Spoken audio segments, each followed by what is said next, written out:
ఇంత ఒక హ్యాండ్సమ్ హీరోని మీరు పెళ్లి చేసుకుంటున్నారు అండ్ న్యాచురల్లీ చాలా మంది అమ్మాయిలు ఆయనకి లైన్ వేసి ఉంటారు, ఫోన్ చేసి ఉంటారు, ఫోన్లు ఫ్యాన్స్ రకరకాలుగా హీరోయిన్స్ తో వర్క్ చేస్తారు. అండ్ ఇండస్ట్రీ కొంచెం అంటే అప్పట్లో చెప్పేవాళ్ళు దట్ ఇండస్ట్రీలో ఆ ప్రాక్సిమిటీ వల్ల రిలేషన్షిప్స్ తొందరగా ఏర్పడిపోతాయని చెప్పేసి. అంతే కదా, హీరో హీరోయిన్స్ మధ్య కావచ్చు, అప్పుడే కాదు ఇప్పుడు ఎప్పుడన్నా అంతే అది. బట్ ఎప్పుడు మీరు ఇన్సెక్యూర్ ఫీల్ అవ్వలేదు ఒక స్త్రీగా? అస్సలు లేదు. అంటే మీ మీద ప్రేమ తగ్గిపోతుందని అట్లా లేదు, ఎప్పుడు నాకు అనిపించలేదు. నేను ఒకటి ఏంటంటే బేసికల్గా నేను చాలా స్ట్రాంగ్గా నేను చాలా స్ట్రాంగ్గా బిలీవ్ చేసుకుంటా ఒకటి. రెండోది బికాస్ నేను కరెక్ట్గా ఉంటే నన్ను వదిలి ఎవరు వెళ్ళలేరు. నా పిల్లలు అవనివ్వండి, నా హస్బెండ్ అవనివ్వండి, నా ఫ్రెండ్స్ అవనివ్వండి. నేను కరెక్ట్గా ఉన్నంత వరకు, నా సైడ్ నుంచి ఏ ఇన్కన్వీనియన్స్ లేనంత వరకు, నేను వాళ్ళని అర్థం చేసుకున్నంత వరకు, నేను వాళ్ళకి ఒక అవకాశం ఇవ్వనంత వరకు వాళ్ళు ఎలా వెళ్తారు? ఎక్కడన్నా ఏ రిలేషన్షిప్లోనన్నా ప్రాబ్లం వచ్చిందంటే ఏదో ఒక అవకాశం వాళ్ళకి కల్పించడం వల్లనే వస్తుంది. అది వైఫ్ అండ్ హస్బెండ్ అవనివ్వండి, పిల్లల మధ్య అవనివ్వండి, ఏమన్నా అవనివ్వండి. మనం అండర్స్టాండింగ్గా, మనం కాంప్రమైజింగ్గా వెళ్ళిపోతుంటే గొడవలే రావు. గొడవలు రానప్పుడు వాళ్ళు మనకి దూరం అయిపోతారన్న భయము ఉండదు. నేను ఎప్పుడు అదే బిలీవ్ చేస్తా, అదే ఫాలో చేస్తా. ఇంతవరకు నేను సక్సెస్ఫుల్గానే ఉన్నా. సో నాకు ఎప్పుడు కూడా ఇన్సెక్యూరిటీ అనిపించలేదు. అదే నేను చెప్తున్నా మీకు, రాజశేఖర్ గారి దగ్గర నాకు నచ్చింది అదే. ఆయనకి ఫ్యాన్స్, అమ్మాయిలు, అభిమానులు ఎవరున్నా కూడా నాతో డిస్కస్ చేయకుండా, నాతో చెప్పకుండా ఏ ఇష్యూ ఉండదు. ఒకవేళ ఒక అమ్మాయి ఫోన్ చేసి మీరు నా దగ్గరికి రండి అని అన్నా కూడా నాతో ఆయన చెప్తారు. ఇట్లా పలానా అమ్మాయి ఒక ఫోన్ చేసి ఇట్లా నాకు ఫోన్ చేసింది తెలుసా అన్నది కూడా. చాలా ఇన్సిడెంట్స్. ఒకరోజు అయితే ఆయన కంగారు ఒంగోలులో మేము షూటింగ్కి, అప్పటికి ఇంకా మా పెళ్ళి కూడా కాలే. బట్ అదే నేను చెప్పాను కదా, వి ఆల్వేస్ ఎప్పుడు అనుకునేవాళ్ళు మన ఇద్దరం పెళ్లి చేసుకుంటే బాగుంటుంది, కానీ పెళ్లి చేసుకోవడానికి అందరూ ఒప్పుకోవాలి. ఎవరికి అగెయిన్స్ట్గా అయితే నేను చేసుకోలేను అన్న కాన్సెప్ట్లో మేము ఉన్నప్పుడు నేను చాలా బోల్డ్గానే మేము లివ్ చేసామండి. మా పెళ్ళికి ముందు కూడా ఇప్పుడు మూవీస్ లైక్ నవభారతం ఈ సినిమాలంతా యాక్ట్ చేసేటప్పుడు ఆల్మోస్ట్ మేమిద్దరు ఒకే రూమ్లో ఉండేవాళ్ళమి. పక్క రూమ్లు ఉన్నా కూడా మోస్ట్ ఆఫ్ ద టైమ్ నేను తనతో మేము ఇండస్ట్రీలో మేము పెద్ద టాపిక్ కూడా అయ్యాం. చాలా మంది మా గురించి మాట్లాడుకోవడం కూడా జరిగింది. పెళ్ళి అవుతుందో లేదో మళ్ళీ మన నవ్వుల పాలు అయిపోయామే 10 మందిలో అని నేను ఎప్పుడు అనుకోలే. నేను అంటే ఎక్కడ ఏ రోజు నేను అనుకోలే. మా మదర్తో కూడా, మా మదర్ చాలా బాధపడేవారు, మా ఫాదర్ బాధపడేవాళ్ళు. ఇట్లాగేంటి ఇంటర్వ్యూస్ అంత పేపర్లో ఇట్లా ఇస్తున్నారు రాజశేఖర్, వాళ్ళ అమ్మాయి వాళ్ళు చెప్తే వాళ్ళని చేసుకుంటానని, మరి మీరు ఇద్దరు ఇట్లా తిరుగుతున్నారు అనేవారు ఆయన. సో నేను ఒకరోజు మా పేరెంట్స్కి చూసి చెప్పేశాను, మమ్మీ ఇంతే. తను అది నాకు ముందే చెప్పాడు. సో వెదర్ ఆయన వేరే పెళ్లి చేసుకున్నా చేసుకోకపోయినా, తను పెళ్లి చేసుకోకుండా మేము ఇలాగే ఉంటాం, మా రిలేషన్షిప్ ఇలాగే ఉంటుంది. There will be no change in ఆ రిలేషన్షిప్.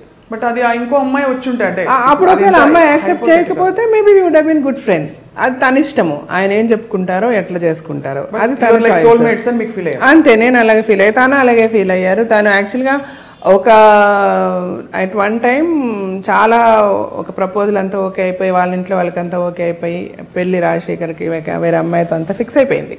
ఫిల్మ్ ఇండస్ట్రీలోనే, నేను పేరు అయితే చెప్పదలుచుకోలేదు, నాట్ అన్ యాక్ట్రెస్. బట్ అంతా ఫిక్స్ అయిన తర్వాత కూడా వాళ్ళ బ్రదర్ ఇన్ లా, అంటే రాజశేఖర్ గారు was not very happy, but వాళ్ళ బ్రదర్ ఇన్ లా వాళ్ళంతా కూడా వచ్చి నాకు చెప్పారు. I said fine, I'm prepared for this. Film ఇండస్ట్రీలోనే, but not actress, not an actress. Sir అయితే నేను మెంటల్గా ఆల్రెడీ ప్రిపేర్డ్గా ఉన్నానండి. Of course it's going to, నాకు చాలా పెయిన్ఫుల్గా ఉంటుంది, బట్ ఈవెన్ దెన్ ఈ పెయిన్ నేను తీసుకోవడానికి రెడీగానే ఉన్నా. ఎందుకంటే నేను ఆల్రెడీ మెంటలీ ప్రిపేర్డ్, నాకు ఇది జరుగుతుంది అని చెప్పి. అండ్ నేను చెప్పాను, ఆయన రాజశేఖర్ గారు కూడా, తను కూడా ఒక లెవెల్కి కన్విన్స్ అయ్యి, ఆ పెళ్ళి అనేది ఆల్మోస్ట్ ఇంక పెళ్ళి వాళ్ళు వీళ్ళు మాట్లాడుకోవాలి అన్నీ అయిపోయాయి, 2 ఫ్యామిలీస్ కలవడం చేయడం అంతా.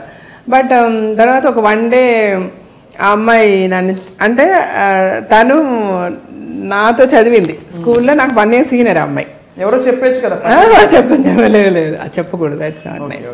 సో అయితే తను ఒకరోజు రాజశేఖర్ గారు ఫోన్ చేసి తను నేను కలవాలంటుంది. మా సినిమా స్టోరీలా ఉంటుంది మరి యాక్చువల్గా. So early morning 5 o'clock 6 o'clock ఏదో గుడికి వెళ్దాం అనుకున్నా. వాళ్ళిద్దరు వచ్చారు, నేను వెళ్ళాను. మేము గుడికి వెళ్ళాము. ఎప్పుడు లైక్ ఆయనకు ఒక కారు ఉంది, యాంబీ అనమాట, అప్పుడు తను యూజ్ చేసేది. సో తను ఫ్రంట్లో నేనే కూర్చునేదాన్ని ఎప్పుడు నార్మల్గా. ఆ రోజు మటుకు ఆ అమ్మాయి కూర్చుంది, నేను వెనక్కి కూర్చున్నాను. మేము వెళ్ళాము, గుడికి వెళ్ళాము, చూసాము, అన్నీ అయింది. హలో అంటే హలో, నేను చెప్తున్నాను కదా, హలో అంటే హలో అనుకున్నా. మా ఇంటికి నేను వెళ్ళిపోయాను. I fell very sick. తర్వాత నాకు చాలా అంటే ఎవరితోనూ షేర్ చేసుకోలేము. అట్ ద సేమ్ టైం ఇద్దరికీ పెయిన్ ఉంది. నేనైతే చాలా హై ఫీవర్ వచ్చేసింది. ఒక 1 full day నేను రాజశేఖర్ గారికి కూడా ఫోన్ చేయలేదు. తర్వాత మా మదర్ షీఈ్ వెరీ అండర్స్టాండింగ్, మా మమ్మీ అయితే. సరే ఆవిడైతే she's no more now, I miss her a lot.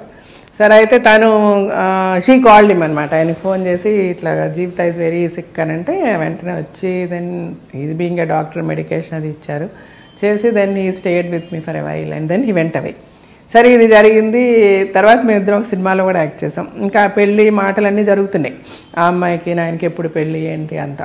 Indradhanush అనే మూవీ చేసామన్నమాట. అందులో చూస్తే నేను చాలా సిక్కుంటా. మీరు if you watch the movie now after this interview will know. అంటే చాలా సన్నగా ఒకలాగా చాలా పేల్గా ఉంటానన్నమాట. I will be very sick in that film.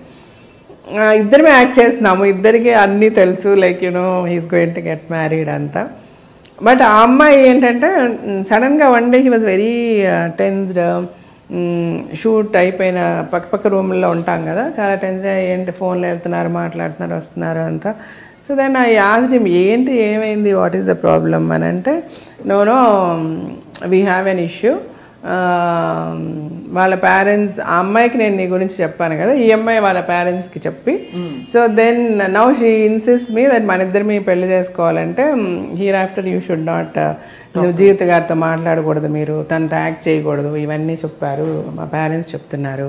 ఎందుకంటే అలా వదిలేస్తే అది మళ్ళీ ప్రాబ్లం అయిపోతుంది ఫ్యూచర్లో ఇలాగన్నారు. సో నేనైతే చెప్పేశాను చాలా క్లియర్గా, అది ఇంపాసిబుల్, నా లైఫ్ని మీరు డిక్టేట్ చేయొద్దు. యాజ్ ఎ వైఫ్ మీకు ఏ ప్రాబ్లము రాకుండా నేను చూసుకుంటాను. అది నా సైడ్ నుంచి ఏదైనా తప్పు జరిగిన రోజు మీరు మాట్లాడండి. ఈరోజు మీరు వాళ్ళతో మాట్లాడద్దు, వీళ్ళతో మాట్లాడద్దు అని డిక్టేట్ చేయడం కరెక్ట్ కాదు. అండ్ నేను ముందే నీకు అమ్మాయి జీవితం తీసుకెళ్ళాను, మీకు పరిచయం చేశాను, మా రిలేషన్షిప్ చెప్పాను, అన్నీ నీకు చెప్పాను. అండ్ చదువుకున్న అమ్మాయి నువ్వు ఇట్లా చేయడం కరెక్ట్ కాదని నేను మాట్లాడుతున్నాను. నేను రైట్ ఆ రాంగ్ అని అడిగారు ఆయన. I said right or wrong చెప్పే పరిస్థితులు అయితే నేను లేను. ఫస్ట్ ఆఫ్ ఆల్ మీరు ఏ డెసిషన్ తీసుకున్నా ఇట్స్ ఓకే నాకు, because you don't trouble yourself. మీరైతే ట్రబుల్ అవ్వద్దు, దీని గురించి ఎందుకు tension. Whatever you decide, మీ పేరెంట్స్ ఏం చెప్పారో అది చెయ్యండి అని నేను చెప్పాను. తర్వాత చాలా జరిగింది. నేనైతే తర్వాత మళ్ళీ కానీ నేను వెళ్ళి పడుకుని పోయాను. నెక్స్ట్ డే మార్నింగ్, ఆ రోజు నైట్ అంతా ఈయన మాట్లాడుతూనే ఉన్నారు అమ్మాయితో ఫోన్లో అని మా వాళ్ళు చెప్తారు, మా మేనేజర్లు వాళ్ళు వీళ్ళంతా. So then next day he told me, నేనైతే ఒప్పుకోలేదు. సో దెన్ వాళ్ళకి ప్రాబ్లం ఉందంట, అమ్మాయిని అమెరికా పంపించేశారు అని చెప్పారు. సరే ఓకే, మీరేం చేయాలనుకుంటున్నారంటే నేను అమ్మాయితో ఓపెన్గా చెప్పేసి, నువ్వు నీ పేరెంట్స్ నువ్వు డెసిషన్ తీసుకో. అమ్మాయికి యాక్చువల్గా ఈ ప్రపోజల్ వచ్చింది, ఆ అమ్మాయి చాలా ఇష్టపడి ఈయన చేసుకోవాలని చాలా పెద్ద లెవెల్లో వచ్చే మాట్లాడారనమాట. సో ఈయనకి బాగా తెలుసు అమ్మాయికి ఆయన అంటే ఇష్టమని. సో నా వరకు అయితే నీకు ఏ అష్యూరెన్స్ అయితే నేను ఇచ్చానో అవన్నీ ఓకే. అలాగే మా పేరెంట్స్కి కూడా ఇష్టం కాబట్టి ఐ విల్ మ్యారీ యూ, నేను కేర్ఫుల్గా నేను చాలా బాగా చూసుకుంటా. బట్ జీవిత విషయం నేను ముందు నుంచి నీకు చెప్పిందే. తను ఎప్పుడు కూడా నాకు మంచి ఫ్రెండ్గా ఉంటుంది. మా రిలేషన్షిప్ ఎంతవరకు ఉంటుందని అది నీకు అనవసరం. మేబీ నేను తర్వాత కూడా తనతో మాట్లాడినేమో, అది వేరే. బట్ నాకు అది కండిషన్గా పెడితే నాకు నచ్చదు. అది నాకు I cannot take it. So you take a call, నీ పేరెంట్సా నేనా అని నేను చెప్పేశాను. తను వాళ్ళ పేరెంట్స్ మాట విని యూఎస్ వెళ్ళిపోయింది. ఫర్గెట్ ఇట్ అన్నారు ఆయన, అంతే. ఆ తర్వాత మామూలుగా మేము 2-3 ఫిల్మ్స్ యాక్ట్ చేసాము. మగాడు టైంలో ఈ మెట్ విత్ అన్ యాక్సిడెంట్. ఆ యాక్సిడెంట్ తర్వాత వాళ్ళ ఫ్యామిలీ. సో ఐడియా ఎక్కడి నుంచి వచ్చింది, పెళ్లి చేసేసుకోండి మీరు ఇంకా చాలు అనేసి? పెద్దవాళ్ళు చెప్పారా? వాళ్ళే చెప్పారు. వాళ్ళే అంటే ఇంకా యాక్సిడెంట్ తర్వాతనే హాస్పిటల్లోనే ఉన్నారు ఆయన. ఆల్మోస్ట్ 1 month 1.5 month హాస్పిటల్లో ఉన్నారు. తనతో నేను హాస్పిటల్లోనే ఉన్నా. ఆ తర్వాత ఇంకా హాస్పిటల్ నుంచి డైరెక్ట్గా వాళ్ళ ఇంటికే తీసుకెళ్ళాను. నేను మా ఇంటికి కూడా పంపేలా. వెంటనే పెళ్ళి అని అనుకున్నారు. బట్ ఆయనకు ఆల్మోస్ట్ 1 year అయింది కోలుకోవడానికి రాజశేఖర్ గారికి.